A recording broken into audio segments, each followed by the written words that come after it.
Eu creio que como igreja a gente precisa trabalhar melhor nossos conceitos, né? Às vezes a gente se perde na conceituação. E aí, como a gente não medita no conceito, a gente acaba formando um preceito. Há uma confusão entre submissão e subserviência. E a subserviência seria uma obediência incondicional. Nós só devemos obediência incondicional a Deus. E a palavra de Deus diz que uma das expressões do Espírito de Deus na nossa vida é que nós vamos nos submeter uns aos outros. E essa submissão não implica numa obediência incondicional. Eu me submeto ao que é de interesse legítimo do Neil. Eu me submeto ao absoluto da relação e não ao relativismo do indivíduo. Para trabalhar melhor um conceito de fidelidade. Eu não posso ser fiel ao Neil. Eu tenho que ser um fiel para ele. Se eu fosse fiel ao Neil, cada vez que ele errava, eu tinha que errar junto com ele, porque eu estou sendo fiel a ele. Ele entorta, eu entorto junto. Então nós teríamos que fazer uma régua que mentisse. Um prumo que mentisse. A parede entorta e o prumo é fiel à parede. Não, o prumo é um fiel para a parede. Se a parede entorta, ele continua no prumo para dizer à parede que ela está torta. Isso é um esforço de submissão àquilo que é o verdadeiro interesse da parede. Então eu tenho que ser fiel para com meu irmão na relação. De modo que se ele me exige algo que me coloque em confronto com a minha obediência incondicional a Deus, eu o desobedeço e me submeto às implicações da minha desobediência. Então, se uma autoridade civil me obriga a fazer alguma coisa que me coloque em franca desobediência ao que Deus está dizendo que eu tenho que fazer, eu desobedeço à autoridade e me submeto às penas da lei. Porque eu sou um fiel para a sociedade. Na minha insubmissão, eu não estou defendendo o meu interesse. Ou melhor, na minha desobediência, eu não estou defendendo o meu interesse. Na minha desobediência, eu estou defendendo o interesse daquele que está em erro. Então, se tem uma coisa segura nessa vida, é cometer erros contra homens de Deus. Então, se tem um cara que diz que é um homem de Deus, eu estou seguro de errar com ele. Eu não preciso me preocupar de errar com ele.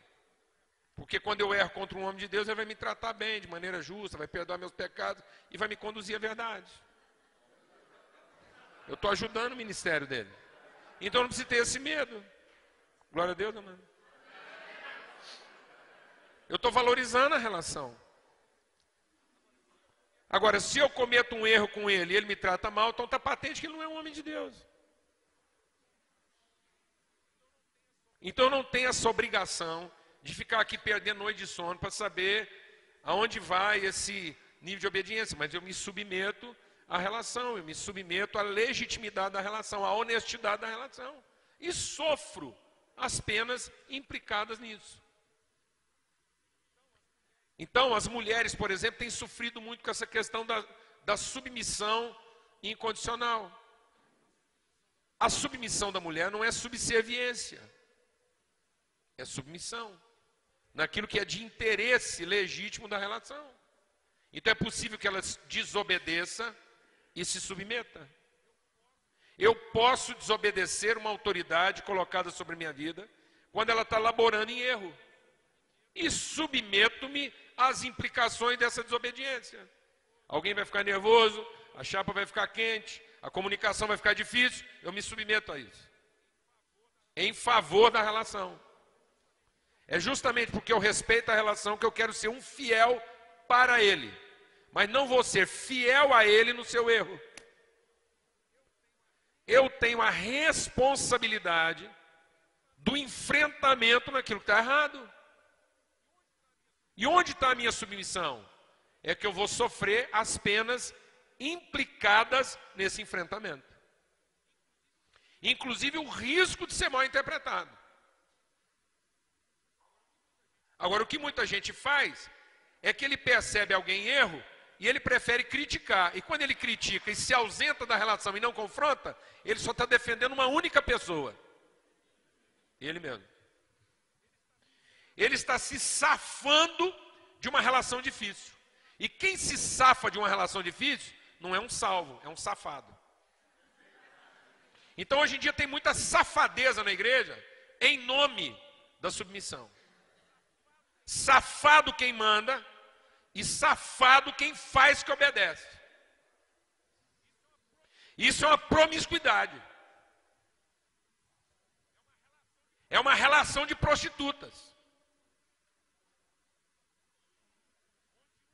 Onde um acusa o outro de sedução e o outro acusa de corrupção. Safadeza. Safadeza de membro que está vendo seus líderes laborar em erro e não tem a ousadia, o compromisso com a vida desses homens no sentido de confrontá-los. E prefere o caminho mais fácil de abandoná-los. Não querem assumir o risco do enfrentamento. Safadeza. Uma igreja de safados. E não de gente salva que não tem medo da morte. Não tem medo do conflito. Amém, amados?